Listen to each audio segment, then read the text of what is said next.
कुमुद कनक के कमरे में जाते ही कनक को देखती ही रह जाती।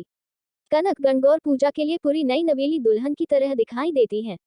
हरा रंग के लहंगा, पीली रंग की चोली, गले में राजश्री हार, हाथों में चूड़ियां और मोटे मोटे कंगन, कानों में झुमके, माथे पर मांतिका और हरी रंग की चुनरी। कनक आज बहुत ही खूबसूरत लग रही थी, जिसे देखकर कुमुद कहने लगी, भाभी सा आप तो बहुत ही सुंदर लग रही हो, एकदम दुल्हन की तरह। मैं आपकी नजर उतार देती हूँ भाभी सा, बाहर बहुत सारी औरतें हैं, कहीं आपको नजर न लग जाए। कहते हुए कुमुद कनक की नजर उतार देती हैं। मेरी प्यारी भाभी सा को किसी की भी नजर न लागे, कुमुद ने कहा। तुम भी न कुमुद, दादी अम्मा जैसी बातें किया करती हो। अब चले, देर हो रही होगी, कनक ने कहा। एक मिनट भाभी सा, आपने तो सबसे जरूरी गहने तो पहनना ही भूल गई। क्या नहीं पहना मैंने कुमुद, सब कुछ तो है। कनक खुद को शीशे के सामने देखती हुई कहती, आपने नथ नहीं पहनी थी, ये हमारे यहाँ का रिवाज है। हर तीज त्योहार पर औरतें गहनों के साथ नथ भी पहना करती हैं।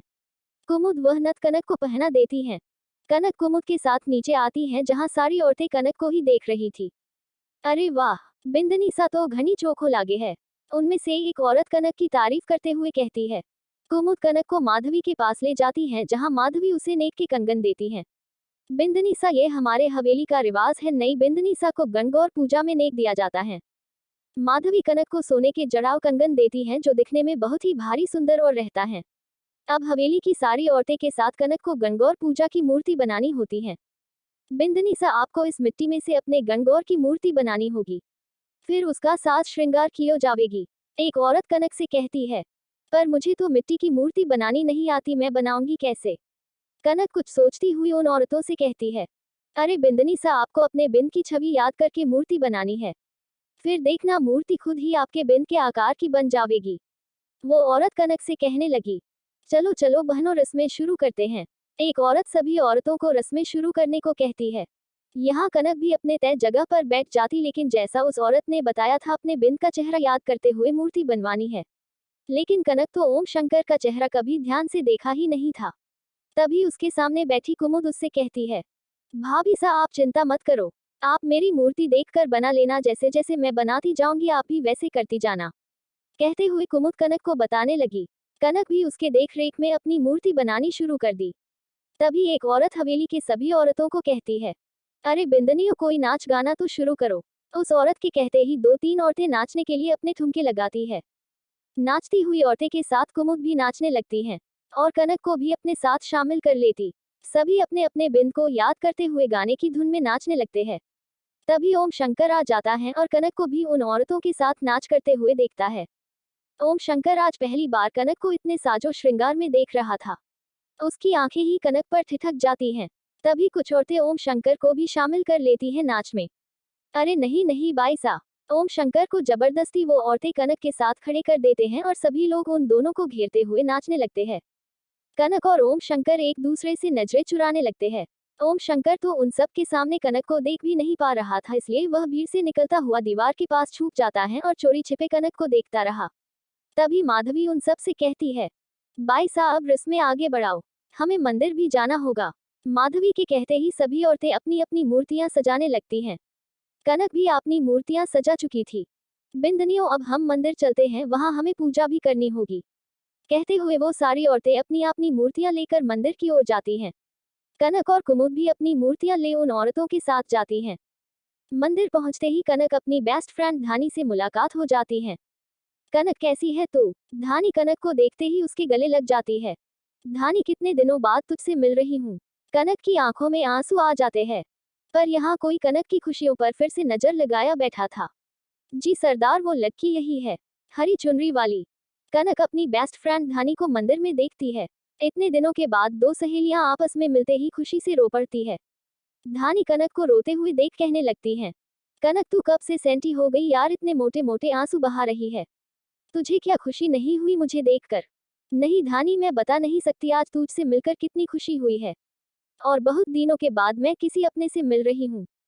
धानी कनक का हाथ थामे हुए उसे कहती है, मुझे पता चला कनक तेरे साथ क्या हुआ था। अंकल आंटी का इस तरह से चले जाना, तू तो अकेली हो गई होगी।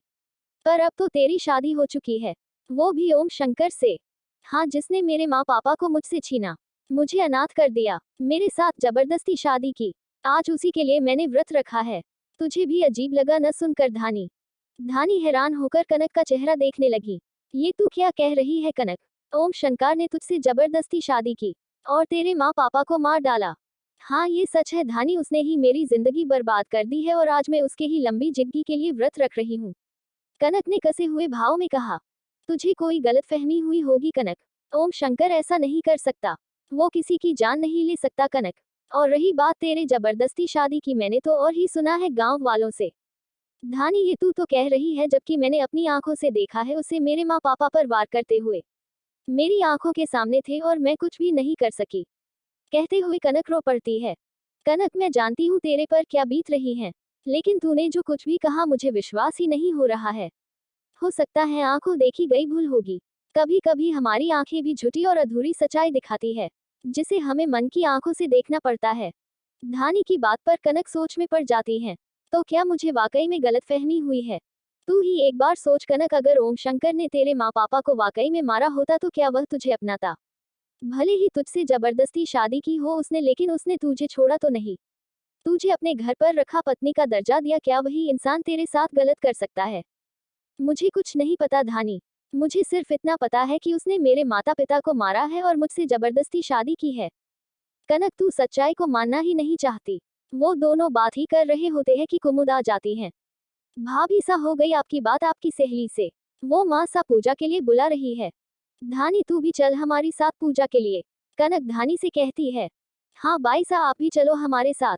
कुमुद भी धानी से कहती है। धानी कनक और कुमुद के साथ ही मंदिर के घाट पर अपने अपने मूर्तियों की पूजा करती हैं।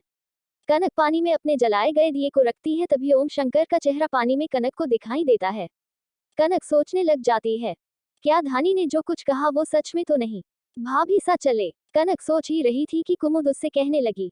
कनक और धानी की पूजा हो चुकी थी, वो लोग घाट से जा ही रहे थे कि धानी का दुपट्टा पानी में भीग जाता है। मेरा दुपट्टा तो भीग चुका है, अब मैं जाऊंगी कैसे? कोई बात नहीं धानी, मेरे लहंगे में 2 दुपट्टे हैं, मैं एक तुझे दे देती हूँ। कनक अपना हरे रंग की चुनरी धानी को दे देती है और पीली रंग की चुनरी खुद ओढ़ लेती है। तभी धानी कनक को रोकते हुए कहती है, कनक तू अपने रिश्ते को एक मौका जरूर देना। हो सकता है तुझे ओम शंकर के बारे में तेरी सोच बदल जाए। कहते हुए धानी कनक से एक बार फिर गले लगते हुए चली जाती है। अंधेरे हो चुका था। मंदिर के घाट पर भी धीरे धीरे सभी लोग जा रहे थे। कनक भी कुमुद के साथ अब हवेली में चली आती है।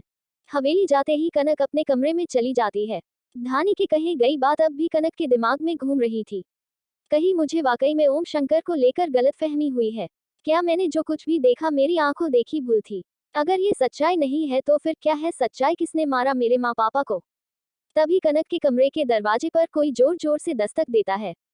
कनक दरवाजा खोलती सामने कुमुद जोर जोर से सांस लेती हुई कनक से कहती है, भाभी सा आप जल्दी चलो नीचे। क्या हुआ कुमुद, तुम इतनी घबराई हुई क्यों हो? आराम से बताओ बात क्या है? कनक कुमुद को घबराते हुए देखकर कहती है, भाभी सा आप नीचे चलकर खुद ही देख लो। कुमुद कनक से कहती है। कनक जल्दी से नीचे जाती है। जहां धानी के माता पिता हवेली में आए थे, वो कनक को देखते ही रो पड़ते हैं। अरे काका काकी आप दोनों यहाँ, और आप लोग रो क्यों रहे हैं? हुआ क्या है? कनक उन दोनों ही हालत देखकर कहती है।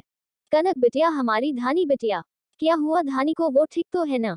नहीं बिटिया, धानी अभी तक मंदिर से घर नहीं लौटी, इतनी देर हो गई। हमने हर जगह ढूंढ लिया लेकिन वो कहीं नहीं मिली, इसलिए हम हुकुमसा के पास चले आए मदद मांगने। ऐसे कैसे काका? हाँ वो मुझ घाट पर मिली थी, लेकिन हम दोनों साथ ही घर के लिए निकले थे, फिर अभी तक तो उसे घर लौट आना चाहिए था। हमें तो कुछ समझ नहीं आ रहा है बिटिया, हमारी बच्ची ठीक तो होगी ना? धानी की माँ कनक से रोते हुए कहती है। काकी आप चिंता मत करिए, धानी ठीक ही होगी, मैं देखती हूँ उसे, आप लोग चिंता मत कीजिए। लेकिन भाई सा तो घर पर नहीं है, वो घर आ जाए फिर हम उन्हें बता देंगे, कुमुद ने धानी के माता पिता से कहा। तभी कनक कहने लगी, काका काकी आप लोग चिंता मत कीजिए, मैं देखती हूँ धानी को, चलिए आप हमारे साथ। कनक धानी के माता पिता के साथ धानी को ढूंढने निकल गई। क्या कनक ढूंढ पाएगी धानी को? कहाँ होगी धानी? अगला भाग जानने के लिए चैनल को सब्सक्राइब जरूर करें।